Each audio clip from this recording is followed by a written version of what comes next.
मैं एक उपाय और आपको बता देता हूं आपके घर की दरिद्रता को घर से बाहर करने का। सुबह उठते ही ये काम कभी नहीं करने चाहिए। आप बड़े सावधानी से सुने। सुबह उठते ही अगर आप ये 4 काम करेंगे तो आपको दरिद्री होने से कोई नहीं रोक सकता।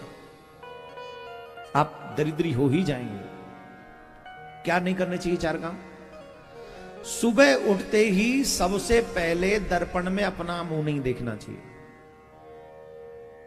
आजकल तो बेडरूम में ही दर्पण होते हैं, शीशा होते हैं, और न सही तो कई लोग तो अपना मोबाइल ही ले लेते हैं आजकल, वो भी दर्पण का ही काम कर रहा है।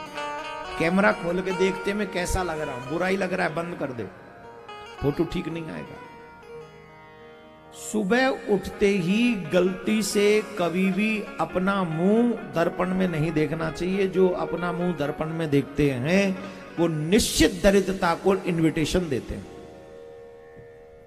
क्या करें? इस जगह पर ध्यान रखें, अगर आपके रूम में आपका बेटा अथवा बेटी सोती है तो सबसे पहले अपना मुख देखने की बजाय अपने बेटा और अपने बेटी का मुख देख ले। या फिर आपके मोबाइल में जो भगवान का चित्र है, भगवान का दर्शन कर लें। सबसे बढ़िया तो यही है, सुबह उठते ही या तो सामने कोई चित्र भगवान का हो या फिर मोबाइल में ठाकुर जी का छवि हो। सबसे पहले उठकर भगवान का ही दर्शन करना चाहिए अथवा बेटा बेटी का मुख देखना चाहिए। अपना मुंह देखोगे तो निश्चित दरिद्रता को निमंत्रण दोगे, पहला। दूसरा, सुबह उठते ही चाय और बिस्किट नहीं लेने चाहिए, खाना नहीं चाहिए कुछ भी। आजकल बड़ी समस्या है, बिना बेड टिके तो बिस्तर छूटता ही नहीं। सबसे पहला काम ही है, चाय चाहिए। और चाय अगर अकेली चाय पिए तो वो होता है, क्या बोलते हैं उसको, अरे क्या, पेट में बड़े बड़े गुब्बारे फूटते है ना, तो गैस बनती है। तो लोग कहते खाली चाय हम नहीं पीते ना महाराज, इसलिए हम थोड़ा बिस्किट ले लेते हैं। कभी भी गलती से सुबह उठते ही चाय और बिस्किट नहीं लेने चाहिए, दरिद्रता को निमंत्रण है। बिल्कुल भी नहीं खाना है।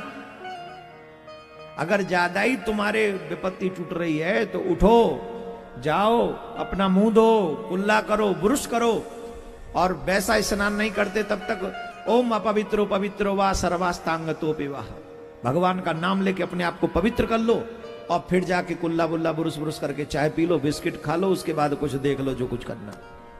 लेकिन सीधे उठते ही कभी भी चाय बिस्किट और कुछ खाना पीना नहीं चाहिए। दूसरी बात। तीसरी बात, ब्रह्म मुहूर्त में कभी भी स्त्री पुरुष का संग नहीं करना चाहिए। संग का मतलब जो ब्याहता लोग हैं वो समझ रहे हैं, भाव में ही अल्प में ही कह रहा हूं। कभी भी संभोग क्रिया को ब्रह्म मुहूर्त में स्वीकार नहीं करना चाहिए। जो स्त्री भोग करता है, पुरुष भोग करता है ब्रह्म मुहूर्त में सुबह उठते ही, वो निश्चित दरिद्रता को निमंत्रण देता है। इससे सावधानी रखनी चाहिए।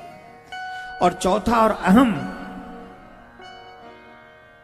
सुबह सुबह कभी क्लेश नहीं करना चाहिए घर में।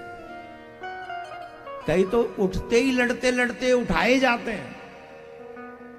अब आप कहेंगे हमारा सुबह सुबह कौन लड़ेगा? अरे देखो तो सही, घरों में अलग अलग प्रकार के तांडव होते हैं। अब शहरों में क्या, बच्चों को कई बार बस छूट जाती है, छूटती है। अब कौन छोड़ने जाए जब बस छूट गई तो? कौन जाएगा बताओ? मम्मी ने तो नाश्ता बना दिया, मम्मी की ड्यूटी कंप्लीट, अब जाएगा पापा। पापा तो पड़ा है वो 8 बजे तक के लिए, और 6 बजे उठा दिया तो पापा लड़ेगा कि नहीं लड़ेगा? रात में पी के पाया था, अब तो सोच अभी तो जरूरी नहीं कर रहा है, अभी तो सुरूर पे ही है, तो कैसे जाएगा? अब जाना चाहता नहीं तो लड़ाई होगी कि नहीं? 4 काम कभी ना करें। पहला, अपना मुंह दर्पण में ना देखें। दूसरा, चाय बिस्किट खान पीन कुछ न करें सुबह उठ के। स्त्री प्रसंग न करें। चौथा, लड़ाई और क्लेश न करें। इन 4 कामों से दूर रहने वाला व्यक्ति कभी भी दरिद्री नहीं हो सकता। इसलिए सावधानी गृहस्थी आश्रम को ये रखना